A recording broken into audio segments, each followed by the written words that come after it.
Thank you again for being patient. My name is Davide Poggiali. I'm a postdoc at the University of Padova, Italy, namely at the PNC, which is the Padova Neuroscience Center. And this one is an MRI of my own brain, because I work with medical images, so MRI, CT, and related. So that's what I'm talking about. It's a dataviz new style, which is a RainCloud Plot. I will talk about it and the Python version of it, which is called dataviz, and I will explain why. And I will talk about a little of the project history. You can find these slides at slides.com/my name and surname if you want to see it in your phone or something like that. So what is a RainCloud plot? A RainCloud plot is a categorical plot which has to be both informative and visually pleasant. Suppose you have your data maybe in some format that is readable in pandas, and this is usually, and in my work it is, the results of years, months of pain and research. So it's very, very precious. You want to plot it in some way. So the RainCloud plot is called this way because we have a cloud, which is this kernel density estimation, some rain, which is your jitter data, and if you have some, well, imagination, this umbrella, which is a traditional box plot. It is informative, and I'll show you how. And about the visually pleasant, well, it's on your own to decide. Nobody's forcing you to use it or not. Let's make a comparison on the very same data with other categorical plotting tools. The most ancient and used one is the box plot, where you have the mean and standard deviation of each group. The strip plot, where you have simply jitter data, when you can understand something about the distribution of your data, and you can find some outliers if you're lucky enough.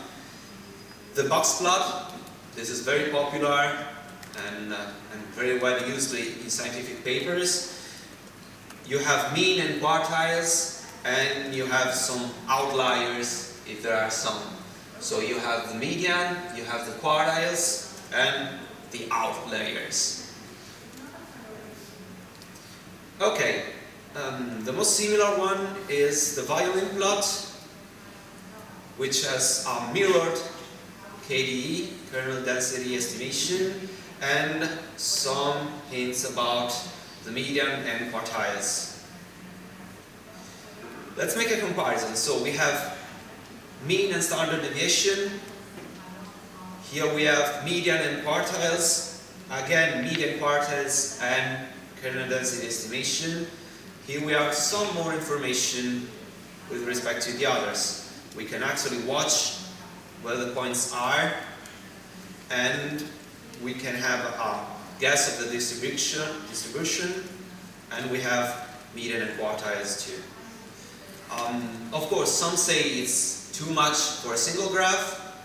I personally like it and find it very easy to use and informative.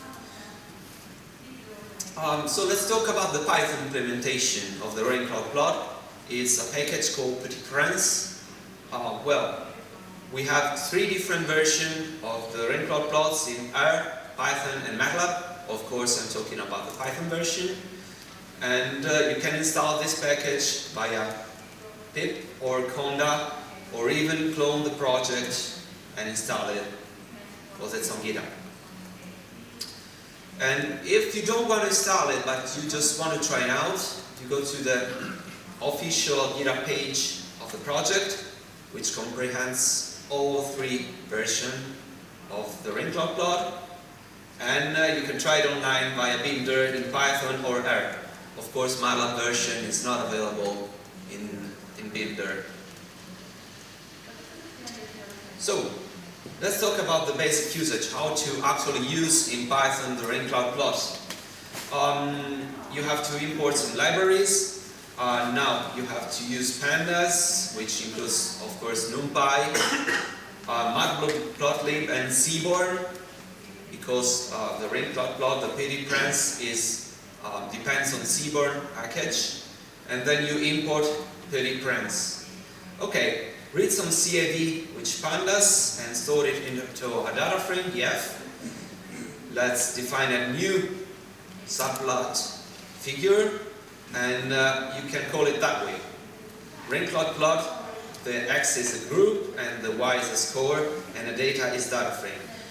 If you're more used to matplotlib than you are with seaborn, you may prefer to use this. It's the same, you can do it, because the X and Y are the category and, well, the score, if you want the numbers, in either data frame columns or array-like.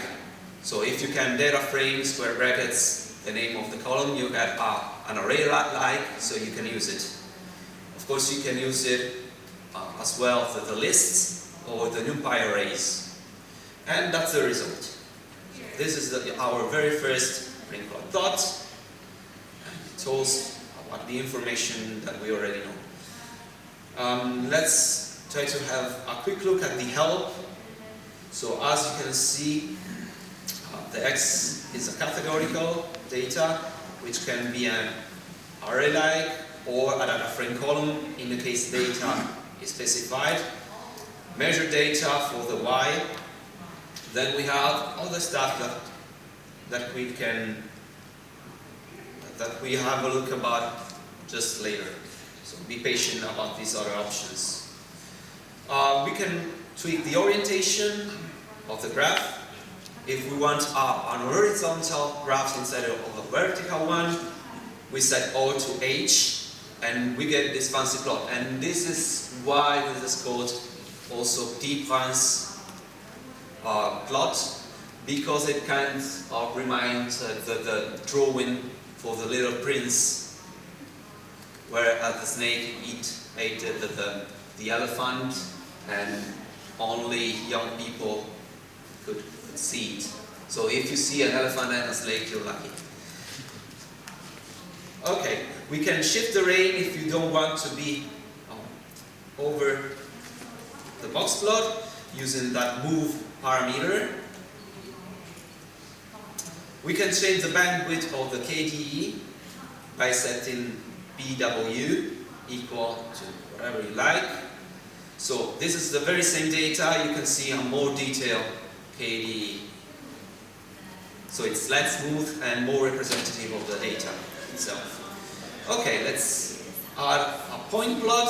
If we set point plot equal to true, we can have a dot line between the two means of the two groups, so we can compare with more ease the two groups.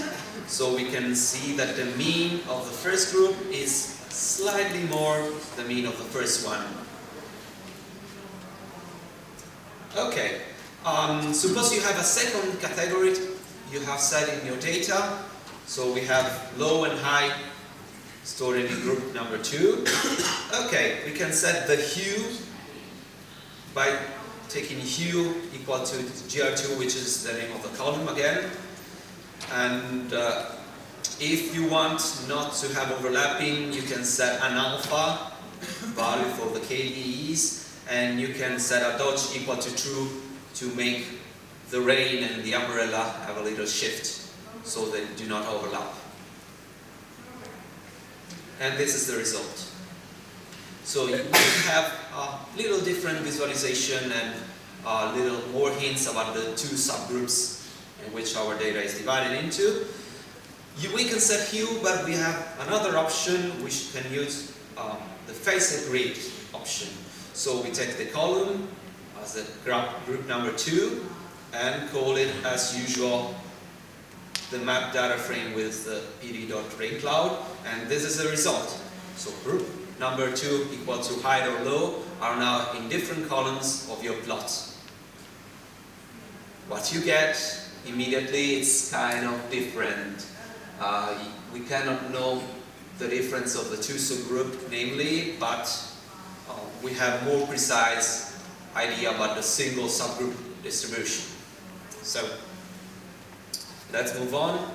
The RainCloud project is a teamwork, and Mika Hallen, sorry if I mispronounce the name, is the first one who proposed the style of visualization in R, and then a little group formed up around the project, and we managed to get it published in a scientific paper. This is really nice.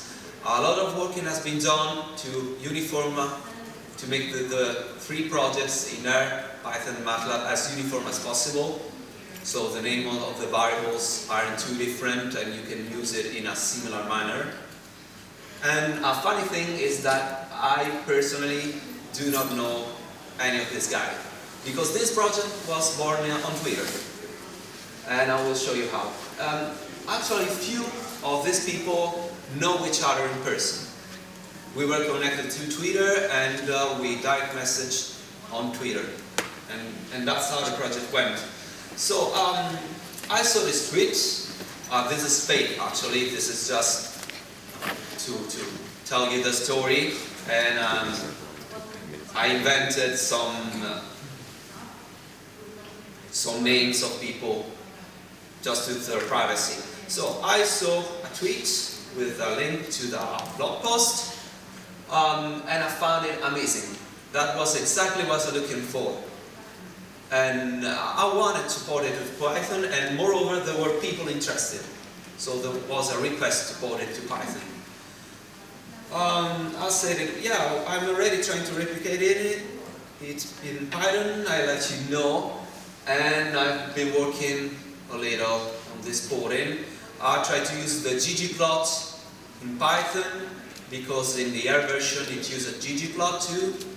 But I found it more useful at the end to use Seaborn as a code base. Oh, he said, nice. So I understand, oh yeah, I did something in Seaborn. It looks very nice, we'll post in GitHub later. And another guy just asked for the repo link suddenly. And this moment was really confused to me. I tried to wonder myself, okay, what does he want? What if I have is not enough for him? Why is he giving me some kind of orders, you know? And actually, this is what he wanted probably, and this is what I had. So I had a very, very half version which didn't actually work on a generic dataset, but only work on mine, because my code was very, very early stage. So that's what I answered. Sorry, it needs some fixes, and I really got higher priority work for now because I had, and because it's an open project. And at the end, I just linked the repo. Mr. Business Cat, if you're there physically or if you're watching the video later, I apologize. I don't want to picture you as a bad guy in any manner. I just wanted to make a point, because people, when you write in open code, just want a code. And it's normal. I switched to Python because I wanted a code, because I wanted something that worked, and I didn't pay for it. And people who write open software have to deal with it. It's okay. People just want a code, and it's totally okay.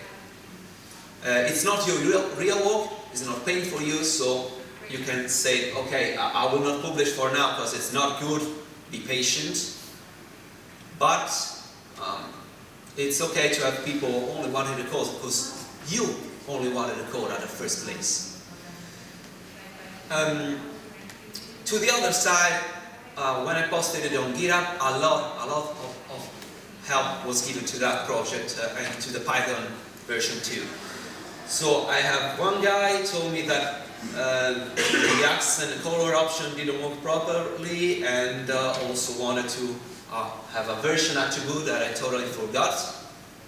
So I have to thank those guys. This one was to tweak the size of the points of the rain, to have it smaller or or bigger, and so suggest me this, and this one suggests me the most correct way to pass the access inside the function, which was more Pythonic, so I have to thank all those guys. So that's it. Thank you very much for the attention, and if you have some questions,